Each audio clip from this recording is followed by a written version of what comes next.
Hello everyone, in this video we are going to solve the following equation by Gauss elimination method.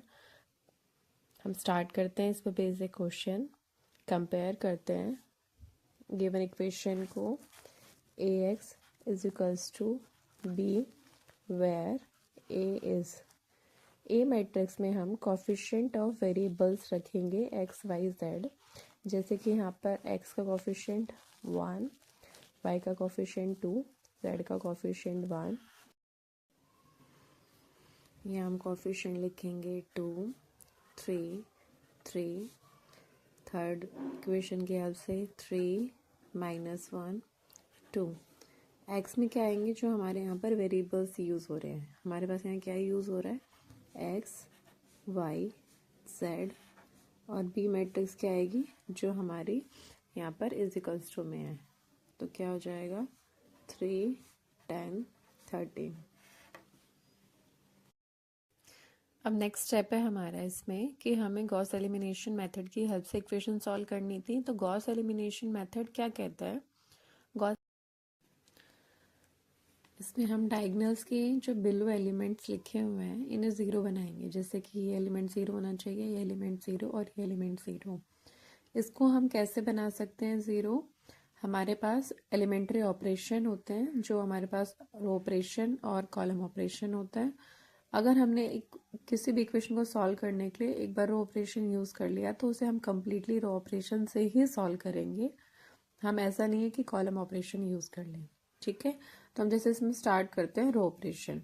Row operation जैसे अब मेरा purpose है इसे zero बनाना है, तो हम इसको ज़ीरो कैसे बना सकते हैं। देखो, अगर मैं इसे 2 से मल्टीप्लाई कर लूँ और इससे माइनस कर दूँ तो यहाँ पर ज़ीरो आ जाएगा। तो यही बात हम लिखेंगे कि R2 में क्या ऑपरेशन लगा रहे हैं कि R2 - 2R1।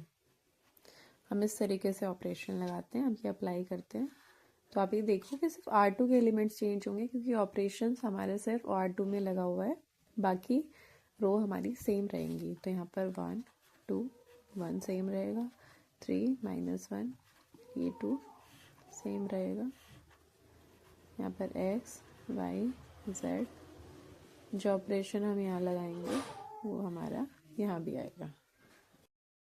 अब इस एलिमेंट को फाइंड करना है। इस एलिमेंट में ऑपरेशन देखो कैसे लगेंगे। फर्स्ट एलिमेंट जैसे हमारा R2 में पहले क्या था, 2 है और ऑपरेशन है R2 - 2R1। तो -2R1 का एलिमेंट उसके क्रॉसपोंडिंग क्या है 1, तो ये क्या आ गया 0। तो ये हमारा 0 बन गया। अब 3, इसके क्रॉसपोंडिंग जो एलिमेंट है वो हमारा 2 है, तो ये कितना आ गया -1।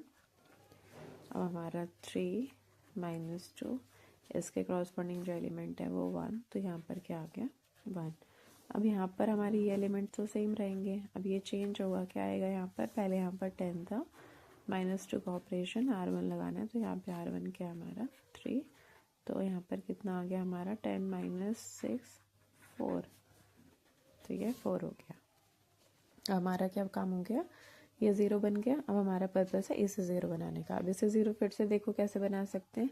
हम इसे 0 अगर इसे 3 से मल्टीप्लाई करते हैं और इससे माइनस कर दे तो हमारा 0 बन जाएगा। अब देखो ऑपरेशन लगाते हैं। अब हम R3 में क्या ऑपरेशन लगा रहे हैं, R3 में -3R1, तो सिर्फ R3 के एलिमेंट चेंज होंगे। तो 1, 2, 1, 0, -1, 1। हम इसे लिख लेते हैं x, y, z, और यहाँ क्या आ गया हमारा 3, 4। अब इन एलिमेंट्स को फाइंड करते हैं। अब R3 में पहले 3 था, -3, 1, 0 आ गया, -1 है यहाँ पर पहले, और फिर ऑपरेशन लगा रहे हो -3। इसके क्रॉसपोंडिंग जो एलिमेंट है R1 का वो क्या है 2 है, तो ये कितना हो गया -1, -6, तो -7 आ गया। अब ये एलिमेंट फाइंड करते हैं 2, -3, 1, तो ये क्या आ गया -1, ठीक है। अब यहाँ पर क्या आएगा, पहले 13 है, 13 -3 और इसके क्रॉसपोंडिंग जो एलिमेंट है 3, तो 10 - 9, 4, इसकी वैल्यू 4 आ गई। अब 4 यहाँ पर रख देंगे।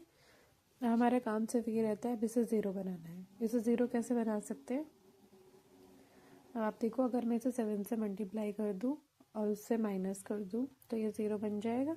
देखो कैसे लिखेंगे इस बात को, R3 माइनस 7 R2। ठीक है, अब ऑपरेशन किससे लग रहा है हमारा, R2 से। तो एलिमेंट्स क्या आएंगे, 1 2 1 0 माइनस 1 1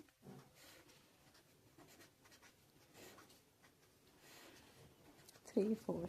अब ये एलिमेंट्स फाइंड करते हैं।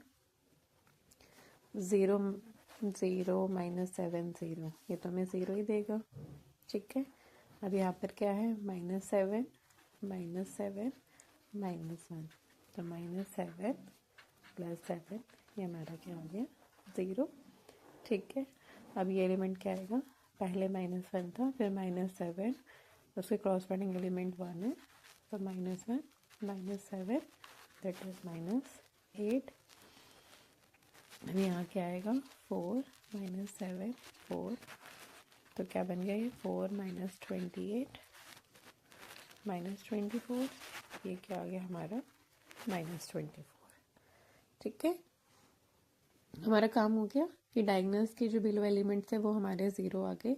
अब इसके क्रॉसपॉन्डिंग हमारी इक्वेशन बनेगी। आप इसको इस रो को इससे मल्टीप्लाई करोगे तो क्या आएगा, x + 2y + z that is -3, और सेकेंड इक्वेशन इसको इससे मल्टीप्लाई करोगे तो हमारे पास आएगा -y + z 4, और इसकी मल्टीप्लाई इससे करोगे तो -8z = -24। ठीक है, अब आप यहाँ से देखो z की वैल्यू क्या आ गई हमारे पास, 3 आ गई। अब इस इक्वेशन में पुट करो, -y + 3 = 4 -y 4 -3, y की वैल्यू क्या आ गई हमारे पास, -1। अब z की और y की वैल्यू आप यहाँ पुट कर दो, तो x की वैल्यू आ जाएगी x + 2, y -1 है, z की वैल्यू 3 है, = 3 है, x -2 + 3 3, तो x + 1 = 3, तो x क्या आ गया, 3 - 1 x = 2। इस तरीके से हमारे यहाँ पर x की वैल्यू 2, y की वैल्यू -1, z की वैल्यू 3, तो ये हमारा इसका सॉल्यूशन हो गया। ठीक है, थैंक यू।